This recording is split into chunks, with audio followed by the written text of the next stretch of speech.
What's up, guys? Welcome back to the channel. I am Mark with The Better Mark, and let's get into tonight's NBA slate because, guys, we are back. We are up and running. Second half of the season, the mad rush to the NBA Finals. This is when it all begins, right? So if you guys don't have yet subscribed down below, make sure you guys all smash that like button, all right? And remember to subscribe here on YouTube as well as on X. Okay, my handle is in the bottom left of your screen because, guys, we're going to be running a very outstanding giveaway. Okay, the quest, the road to 1,000 subs and beyond. That's what we're all doing here. Okay, so welcome to have you guys all in the fold. I appreciate each and every one of you guys. It has been a fun start, but guys, a lot of moving parts. We're gonna get this channel fired up. I can't do it without you guys. So make sure you guys all take care of that business for me. I appreciate you. And let's get down into the NBA slate for this evening. Okay, and this is what we're looking at. The first game on the board is the Orlando Magic taking on the Cleveland Cavaliers. Okay. Now, there's my guy, all right, Spider, okay?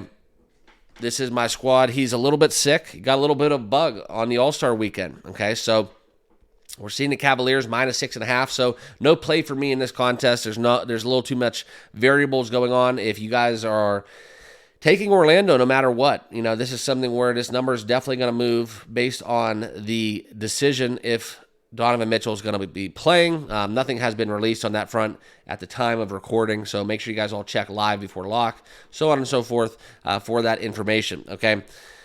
Next, we're going to Detroit taking on the Indiana Pacers, right? Indiana staying at home.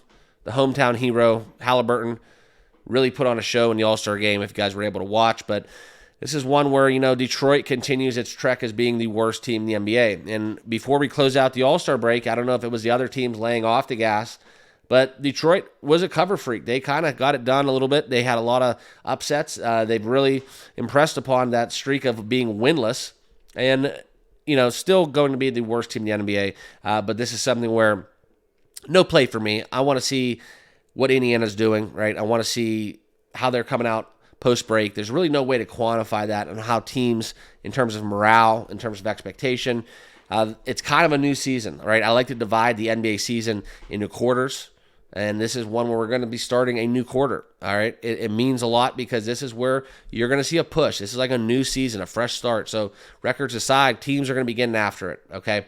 So I looked back a lot of youth, but in that same regard, I looked back a lot of the veteran guys out there, okay, that've been there before. They know the grind, the test of a full NBA season, all right? But within this as well, this is why it's a no play. It's just something where I want to see it's a little anything over 10 especially, guys. Indiana not really having to leave the comfort of their home unless they vacation with family or friends over the All-Star break, but the ones that were in it are sticking around, participating. You know, they were able to take a home seat and kind of just relax. And now they're playing their first game tonight, 7 o'clock at home, 11.5. Too much for me. Total, super high total. Indiana can score in bunches, obviously. No defense on that front for Detroit. So 246.5, that's a juicy high total. I'm going to stay away from that. A little too high for my liking, okay?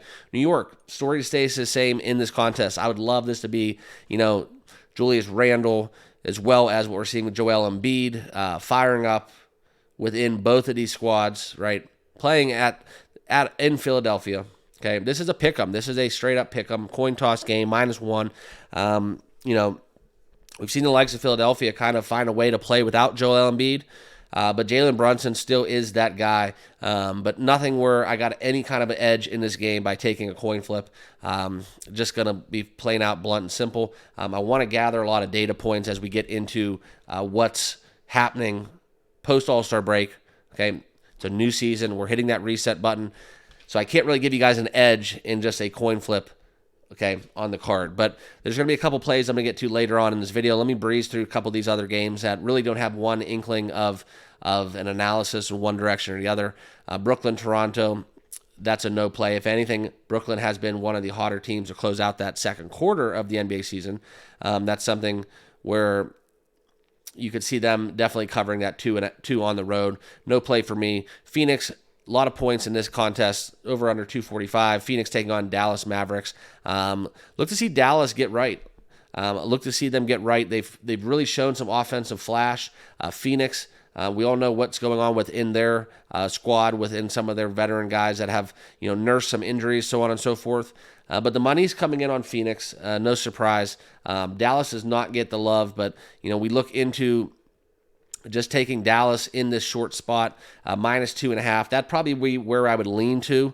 But a lot of people are taking that Suns money line. That's where the money has been flowing in early. So Bradley Beal still questionable. Luka's questionable. See who actually plays. So no real edge for me in this spot because we really don't have a lot of those unknowns established this early on in the season. Okay, Houston at New Orleans. Okay, this is one where I would lean towards taking the New Orleans Pelicans. Right, I do see some value in that. They are the true Jekyll and Hyde of the NBA. They can win by 20, lose by 20 on any given night. But New Orleans -7. That is a lean, not a play, just a lean for me. Okay, but we're gonna get into those a little bit later on. Boston, Chicago, same thing. Boston is staying hot. Really would like them to see a little regression from them because I have a huge futures ticket within the Cavs taking that 1 seed in the East. But the Boston Celtics laying 8.5 on the road in Chicago. I'm not in the business of laying that kind of number, especially in this spot. But it's one where I would try to err towards taking the under in a situation, under 225.5, a lower spot, a lot of defense. Chicago plays defense very, very well as taking that 8.5, a little correlative lean in that regard as well. Okay, but now we're going to get into the meat and potatoes, right? These are the ones that I have firmly placed. These are the ones that I'm going to be locking in tonight. So guys, thanks for sticking around. Remember to subscribe down below, though, if you have not yet done so. But this is the first one on the card, guys. We're going to be taking the Los Angeles Clippers Oklahoma City contest, okay? This is one where I think this number is going to climb a little bit. I do not know the status of Kawhi Leonard, so this is simply a play against the health of Kawhi. A minutes restriction to close out the games leading up till the All-Star break. This is where we're going to be taking the Oklahoma City money line. If you can find it out there, it may have crept to 2, so shop around for the best money line price you can find, or you can find a -1 out there, take the -1. But I'm going to be locking in Oklahoma City -1 or money line in this pick, okay? And I can guarantee you one thing, if the status does become official with Kawhi or anybody else, this is one where this line and number is definitely going to move. But Oklahoma City at home, great home field environment, home court, I should say, as well as what we see with a little bit of youth on that front, right? SGA definitely going to make a strong run and push for MVP. It's something where I'm going to be backing Oklahoma City, one of the darlings. And it's just crazy to think about, guys, the teams in the West Conference where we have the likes of the Oklahoma City Thunder as well as the Minnesota Timberwolves kind of reigning true, okay? But I definitely could see the Clippers, coming out here firing and showing that they truly are the number 1 seed, and kind of having a little territorial battle going on in this game. But that works the same for Oklahoma City. I'm backing the Thunder. Give me OKC -1. All right. Next, Washington at Denver. Too big of a number, -15.5 after a layoff. Refresh legs. Denver at home. I love the Mile High. Just too big of a number for me to play in this spot. Charlotte, Utah. Staying away from that one as well. Okay, except for we're going to get into the prop market. Yes, we're going to get into the prop market. This is one where Utah is the worst in the NBA, I believe, in 3-point defense, 3 points allowed. And I'm going to go to my guy from Alabama, Roll Tide. We're going to go Brandon Miller over 2.5 3-pointers made. Lock it in because, guys, this number might even creep up a little higher within the juice market. But last time they played, guys, he was 0 for 7 in that contest. That game was played at home, at Charlotte, coming out firing. Look at games where the minutes restriction was off for Brandon Miller, okay? Utah going to have that game script where they're going to be out in front, -10 favorites. Charlotte's going to have to fire back. They're going to be jacking threes. I like Brandon Miller over 2.5 3-pointers. Lock it in. Probably one of my favorite props of the evening. And yeah, that's what we're going to be doing for my second play. No lean one way or the other with total and or side. But that's my second play locked in. San Antonio, I'll kind of save the good one for later. For last. That's one where I have 2 plays in that game. But San Antonio, Sacramento, okay? We're seeing Sabonis, I think, is out for this game, but still -9. Crazy. Sacramento firing up within this contest. -9, that is way too big of a number. I think if Sabonis doesn't play, last time I checked with the injury report, it said he was out. Correct me if I'm wrong down below in the comments, but this is a big one. This is actually something where, guys, too, I'd like to look at the under total, under 240.5. That would be a lean in this game. Without Sabonis, I know these teams will go up and down, but there is always that chance that San Antonio just completely lays an egg and puts up a nothing burger on terms of points. And they could come out a little flat coming out of the All-Star break, all right? And a lot of people are still backing it. They're backing the big man. They're backing Wemby within that over 3.5 blocks and assists. That has been something that has been totally a system play in the first half of the NBA season. So I'm not going to get into it yet. Look for that to continue. I'm kind of seeing where Wemby is with a minutes restriction, because as it stands, guys, that white flag is going to start raising. San Antonio, nothing to play for, and Sacramento is humming, okay?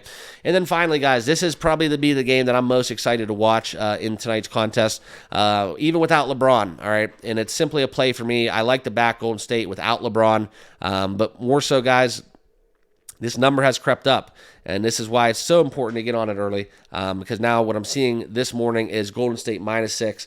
I'm still going to share with you guys because it's something that I liked it when we saw the opening number. We saw the opening number within Golden State and LA come out, and what we had going on was a LeBron James injury designation. Anthony Davis is always going to be questionable, okay? And that number opened at -3. So what we're seeing within this is definitely, a possibility that we're going to have more and more injuries. But was able to lock in Golden State -3. If something changes, that's definitely going to make a difference. But 3-point swing, I'm definitely sensing there's something else going on. But this is where we're going to still stand by what's going on with my play for the prop market associated with this game. Draymond Green under 24.5 points, rebounds, and assists. PRA, this is one where it's just towards his upper echelon. And with Draymond, I love taking the under in that spot because he always runs a risk of an ejection, a double tech, getting benched, getting hurt, getting injured, blowout, especially in this spot against the Lakers at home. Golden State really found their wings. They hit their stride towards the second part of the last leg of the first half of the NBA season. 6, not a number where I'm looking to back the Golden State Warriors. I locked in at 3, and that's something where you look at that and how much that number can move just simply overnight. So my fault for not getting you guys this video in the wee hours before this number was able to move, but a lot of things coming with this game. So those are my 3 picks to just recap. We're going to be going Draymond Green under 24.5, PRA, Brandon Miller over 2.5 threes, and we are going to take the Oklahoma City money line. And those are my 3 NBA picks for tonight's games. Locked in, ready to roll. Welcome back. The association is live. We're going to be having daily NBA content, video, and analysis, breaking down my best bets and picks. Let me know your thoughts down below in the comments box as well. If you guys have any suggestions for the channel, things you like to see, things that you want to see in your daily NBA rundowns, always open to your guys' feedback and suggestions, because if it wasn't for you guys, I couldn't have a channel. So appreciate each and every one of you. Remember to subscribe, though, on your way out if you have not yet done so. Also, follow me on X. Like I said, we're going to be posting that giveaway once March hits. So it's very, very important to make sure you guys have that notification bell on so you never miss a beat, because when I post this stuff, you want to get it as soon as I get it, because these numbers do move very, very quickly. So thanks again for watching. I appreciate you all. Good luck out there. Go cash some tickets, and we'll see you all in the next video. Cheers.